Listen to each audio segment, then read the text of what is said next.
Some staff are having problems with adding students to their Zoom meetings. If this is the case, please follow the steps below to make sure Zoom is not blocking students who do not have an authenticated account. To turn off the setting, only authenticated users can join meetings for web client.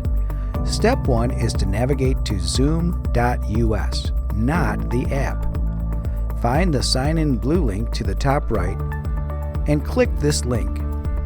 Step 2 is to log in using your email and password you set up.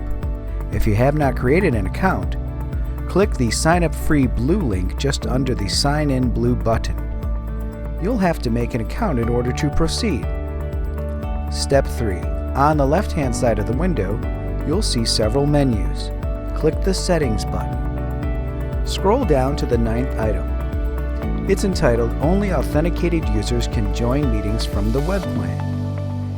It's the bottom setting of this picture circled in red below as an example. We need to disable this feature by moving the toggle button on the left to make it gray. Simply click the toggle to switch its state to disabled, or the gray color. It is possible the setting is already disabled and gray. If this is the case, then you're good to go.